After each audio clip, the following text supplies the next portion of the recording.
Hello mga katropa! So, nandito na naman ako to give you the latest in Ashtan happenings. And just last night guys, nagkaroon nga ng usap-usapan tungkol sa father ni Ashley. Dahil tila may mga komento siyang nabitawan tungkol kay Tan sa isang tweet reply niya sa post ni Ashley.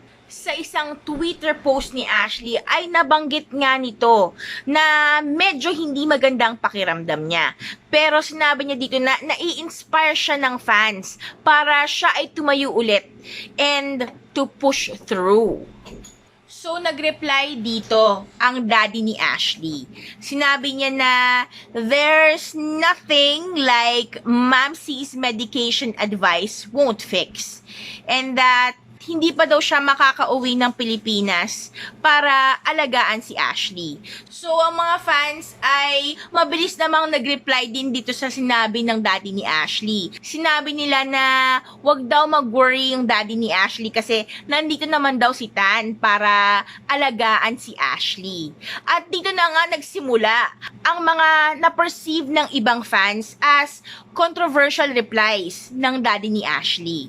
So, sa unang post na ito ay sinabi niya na may krisa na daw ata si Tan.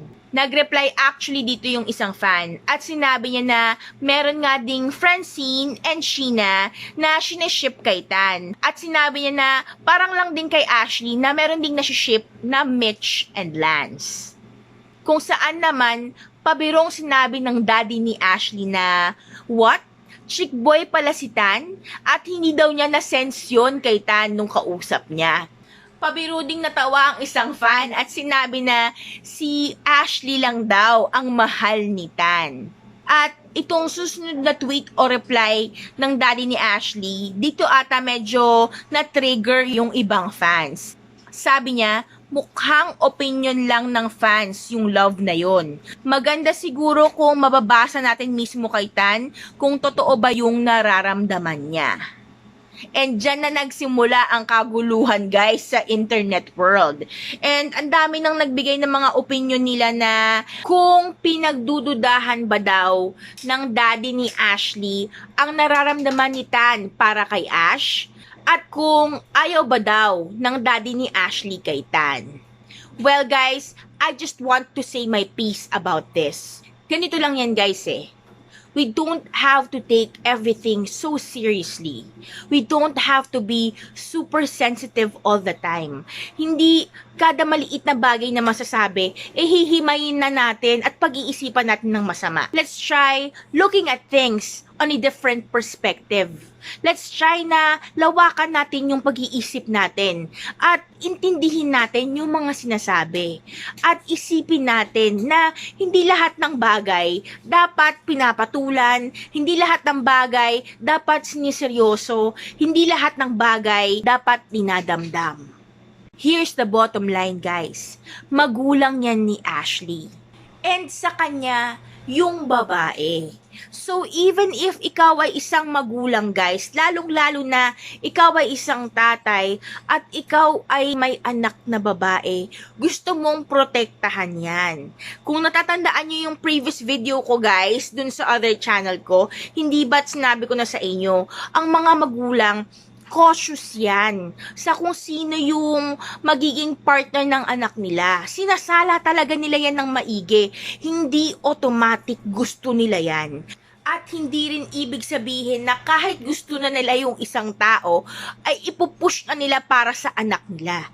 Ganito na lang yan guys. Kung kayo, you're too young to understand what I'm saying, you can ask this to other people you know who are older, who are married, or even to your parents. That kahit mga mag-aasawa, kailangan sinusuyo pa rin ang in-laws. Never ending yan. Kahit tumanda na sila ng super tanda na guys, kahit na tipong 50s, 60s na, buhay pa rin yung mga parents sa mga taong yan, as in super guys, sinusuyo pa rin ng in-laws. Hindi yan natatapos. Because a parent will always want the best for his or her child. Natural lang guys, na kapag nanunuyo ka ng isang babae or nanunuyo ka ng isang tao, kasama ang magulang dyan and even the family, the entire family of the girl, kasama yan sa sinusuyo mo. And like I said guys, kahit na dumating na sa point na kayo na, mag-boyfriend-girlfriend na kayo, susuyuin mo pa rin yan mga yan. Kahit kasal na kayo, mag-asawa na kayo, susuyuin mo pa rin yan. Kahit 20 years, 30 years na kayong kasal, susuyuin mo pa rin yang mga yan. It's part of it, guys. And kung hindi kayo naniniwala sa akin, you can ask your parents that. Ako naman, guys, personally, nilalawakan ko kasi yung pag-intindi ko. Hindi ko naman kailangan seryosohin lahat ng bagay. So, it came across to me na parang pa-joke yung ibang sinasabi niya. Tulad na lang yung first tweet niya, sabi niya na may krisa na ata si Tan. So, parang he's joking a bit na parang sa akin ang dating, may halong pagtatampo ba? But pagtatampo, not in a bad way, but parang alam mo yung naglalambing na nagtatampo. Parang yung ganun yung dating. Kasi syempre, parang feeling ko alam niya na si Ashley may gusto din kay Tan. So parang sa kanya, yung Ashtan ship is the only ship he's in favor of. And to be honest guys, yung Ashtan ship, yung only ship na naging vocal yung daddy ni Ashley na suportahan. Alam naman natin na may mga ibang ships din si Ashley, pero never nating narinig na sinuportahan to or pinromote ng daddy ni Ashley.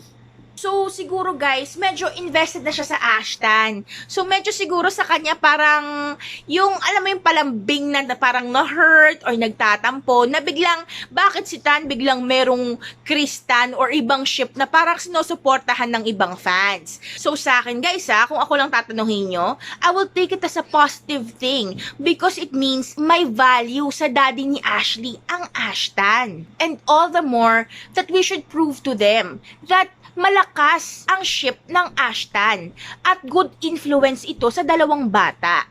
Kaya wag tayo nagsasabi guys ng mga bugso ng damdamin na kung ano-anong nasasabi na later on we will regret saying.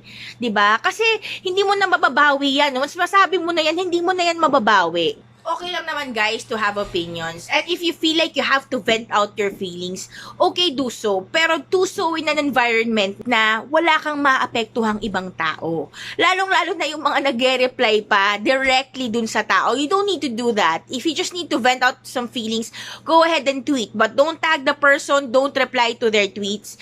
And you can just choose not to follow that person. Huwag nyo nang tignan yung mga sinasabi nila. Huwag nyo na lang din i-stalk yung mga accounts nila para hindi kayo nababother. Because guys, at the end of the day, a battle with a parent is one that you can never win. And we have to realize and know guys, that the parents will never be the enemy of their own children. Napaka-rare. Super rare. Like siguro 1% out of 100% ng parents na they do not have the best interest of their children at heart. So at the end of the day guys, magulang pa din yan. And kung fan kayo ni Ashley, isipin nyo, ito yung daddy niya. And if fan kayo ni Tan, isipin nyo, ito yung daddy ng taong gusto mo na kailangan mong suyuin at kailangan mong ipaintindi yung feelings mo and kailangan you have to get on their good side para maging okay din kayo nung taong napupusuan mo. Tandaan nyo to guys, sa isang relationship, if hindi okay sa parents, if walang blessing ng parents, more often than not guys, hindi yan nag-work out. So kung totoong fans kayo ng Ashtan, work on proving to him na we are a stable ship, that we are a strong ship, and that hindi tayo bibitaw. Pakita natin na malawak ang pag-iisip natin, na mature tayo, na kaya natin silang intindihin, and that we also have the best interest of these two kids at heart. At yan ang magpapamahal sa inyo, sa parents nila. Kasi guys, when you think about it, even tayong mga shippers, para lang din tayong nanliligaw. Para din tayong nanunuyo. Kasi yung gusto nating mangyari is maging love team or maging pair itong dalawa. And of course, hindi naman makikipag team up or love team si Ashley nang walang approval or hindi approved ng parents niya. So even tayo guys, we have to behave na talagang nirerespeto natin tong dalawang batang to at ang mga pamilya nila. Para kampante sila, na-endorse over sa atin yung kapalaran ng mga anak nila sa showbiz. Guys, please also don't forget to subscribe to my old channel. And also, kung kilala niyo si Katropa, meron na rin siyang sariling YouTube channel. Subscribe din kayo dun, guys. The link is in the description box down below.